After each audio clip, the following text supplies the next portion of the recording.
I am the contrarian, and this is my world.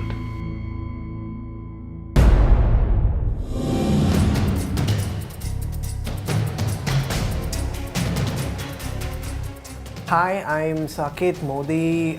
We run this organization, a geeky organization which deals with security for a lot of corporates, a lot of government agencies, and I'm here today to take on Rajiv to talk about the very sad breach which happened of the pictures leaking out from the smartphone devices. We're going to talk about it, and I'm of the favor that it's still okay to use your devices if you use it intelligently.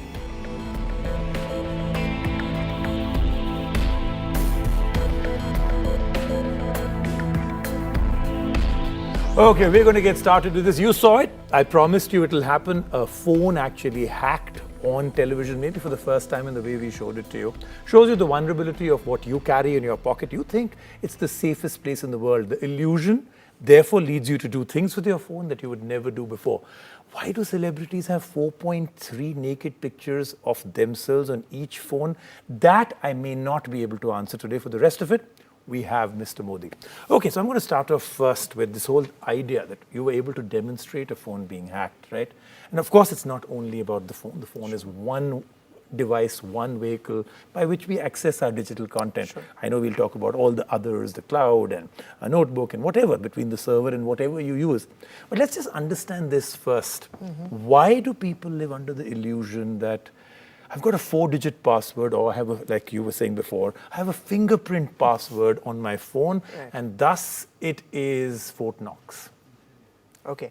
So just to answer to this, I would say in my capacity what I understand of the phone, what people generally perceive. Today, a phone is like an extension of your own body.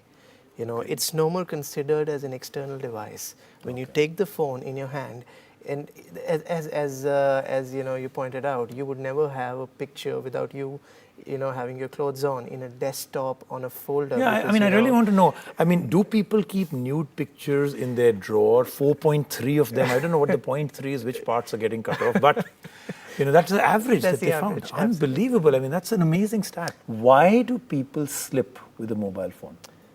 The abstract answer to this, I'll give you in one line, and then we'll come to the specifics. I would say the biggest problem is we're using 21st century technology to implement 20th century business processes which were created in the 19th century business models. So the point is that suppose there are 100 people who are watching this show. The question is, how many people, according to you, would be smartphone enabled? Most of them, 95, 96? For the kind of people that would maybe watching this show, yes. Right. Correct. So when you say 96 people are aware and using a smartphone, how many of them, if you were to give me a number, have been trained how do they use a smartphone? Trained to use a smartphone? Trained to use a smartphone. I know this idea itself sounds so funny. Can you come back next week? We can have a debate on this. Do you need to be trained to use a smartphone? Should there be a license that you have to carry to actually use a smartphone? License. So, but the reason why I said this was, I personally carry an Apple, a BlackBerry, and believe me when I say this, I'm sure the same applies for most of people who are watching this, that almost 60 to 70% features which are there on the phone, I don't even use them. Correct. And we have got that, we have seeped into this thing into our life without knowing at least what is right and what is wrong. So now what? How many different ways can you get hacked? What I mean by that is, one, somebody can crack your password. Sure. Are there many other ways you can get hacked? See, I'm a bits and bytes guy, so I'm going to break the thing down. If you talk about the mobile ecosystem, what does it actually comprise of? So right from the base when I start, so I'm talking about a mobile device, a device as such, which has something called the operating system which comes on top of it, which again has something called the applications which you download from your Play Store, your iStore or App Store, wherever. And that application essentially has a communication between the server. So, the connections essentially are either through your cellular network or through your Wi-Fi or Bluetooth or NFC in a very small way. And that gets connected to the server. And of course, the data stores and is processed on the server also. And you get whatever you're asking for in whatever place. Now, there are multiple types of attacks which can happen. I would point out general misconception that people have around each one of these verticals that I talked about, which come together to form the IT ecosystem of the mobile phone. So first of all, people generally come to me and say, look at this, I got a $40,000 device, and it's like one of the most brilliant devices that you can possibly get in the market. And as we saw in the beginning of the show, remember, in this entire ecosystem, the end user or the server only controls, I would say, not even 50, but less than 50% of the total responsibility of the security of your data. Now, Facebook or WhatsApp as such, they are responsible for the security of the data which they have in their own servers, which is relatively, in my experience, I've seen, at a decent level, which is not easily breachable by a standard script kiddie sitting in a garage in some place. However, the other side is very, very juicy.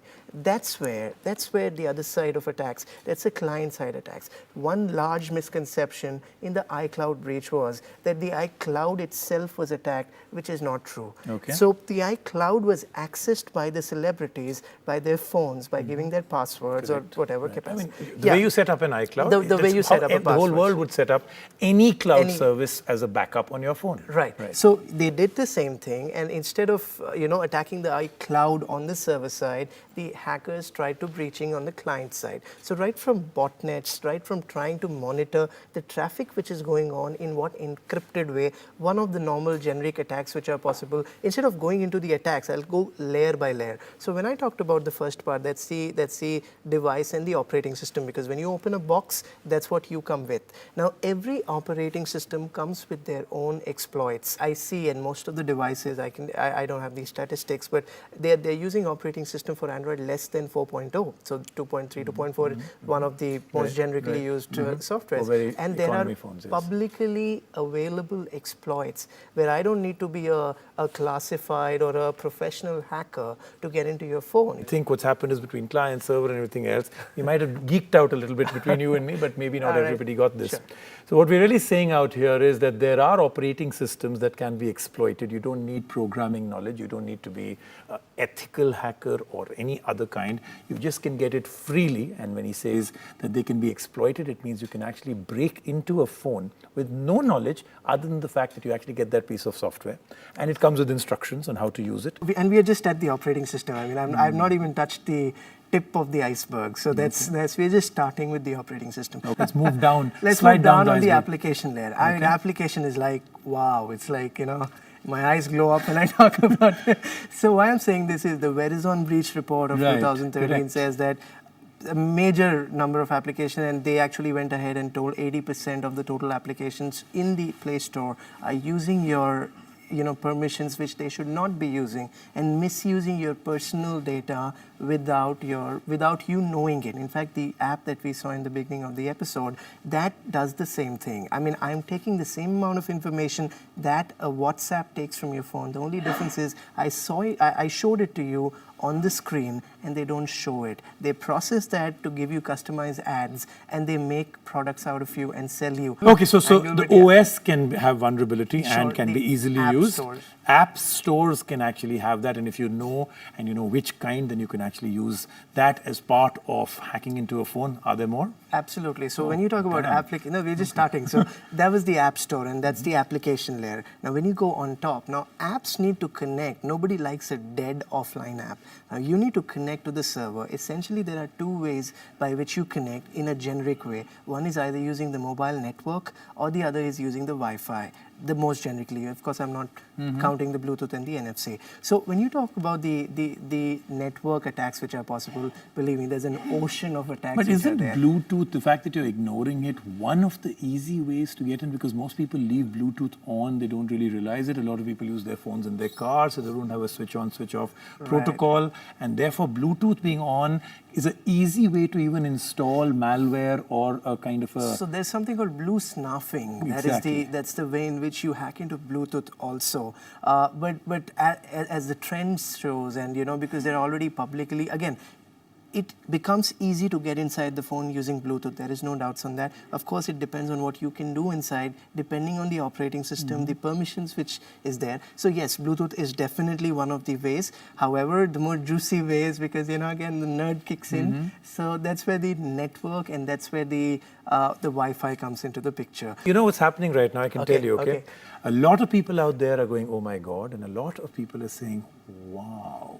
Now I can see everything in my girlfriend's account. Now I can see." I mean, there are a lot of people right now considering coming to you right now saying, "Could you hack into my boyfriend's phone?" I get that on an everyday basis, and the stories, believe me.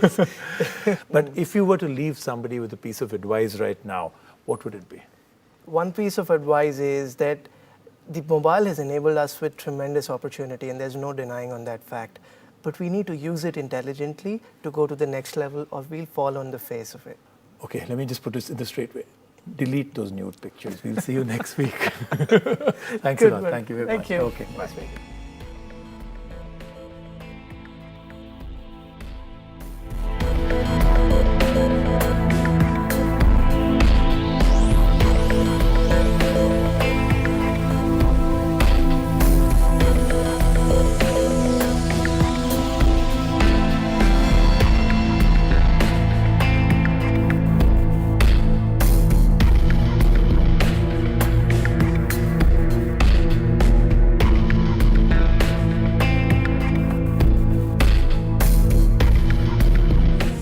I am the contrarian, and this is my world.